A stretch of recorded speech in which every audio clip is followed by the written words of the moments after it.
بسم الله الرحمن الرحيم.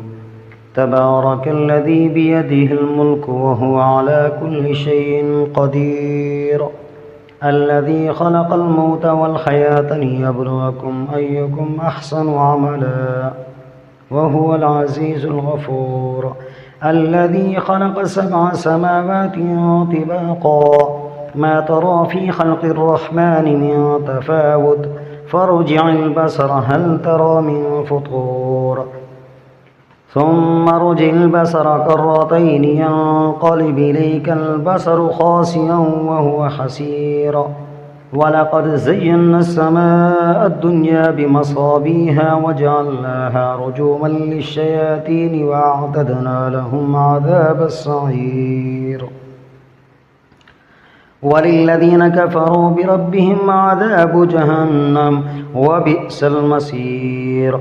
إذا ألقوا فيها سمعوا لها شهيقا وهي تفور تكاد تميز من الغيظ، كلما ألقي فيها فوج سألهم خزنتها ألم يأتكم نذير، قالوا بلى قد جاءنا نذير فكذبنا وقلنا ما نزل الله من شيء إن أنتم إلا في ضلال كبير، فقالوا لو كنا نسمع أو نعقل ما كنا في أصحاب السعير، فاعترفوا بذنبهم فسحقا لأصحاب السعير.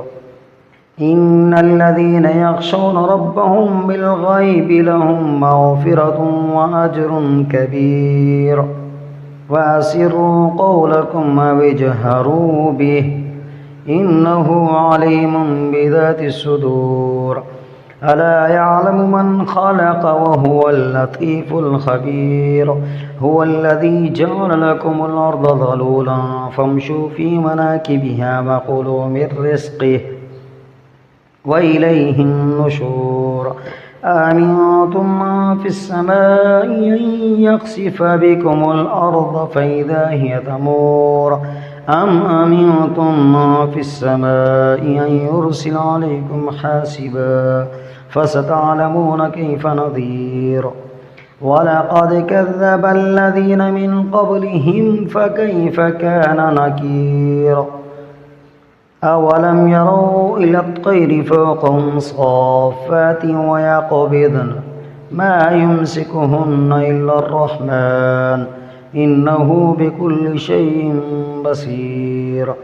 أمن هذا الذي هو جند لكم ينصركم من دون الرحمن إن الكافرون إلا في غرور، أمن هذا الذي يرزقكم إن أمسك رزقه بل لجوا في عتو ونفور، أفمن يمشي مكبا على وجهه أهدى أم من يمشي سويا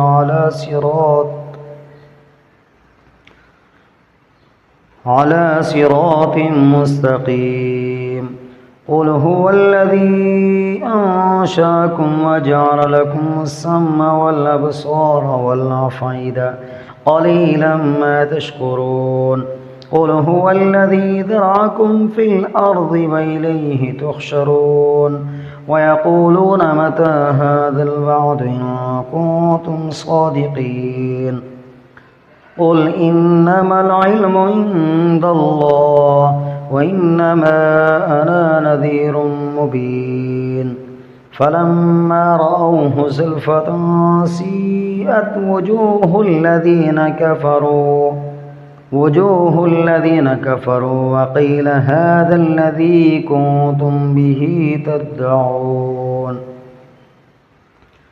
قل أرأيتم إن أهلكني الله ومن معي أو رحمنا فمن يجير الكافرين من عذاب عليم.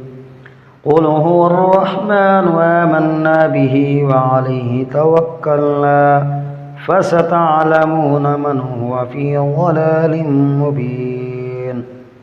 قل أرأيتم إن أصبح ماؤكم غورا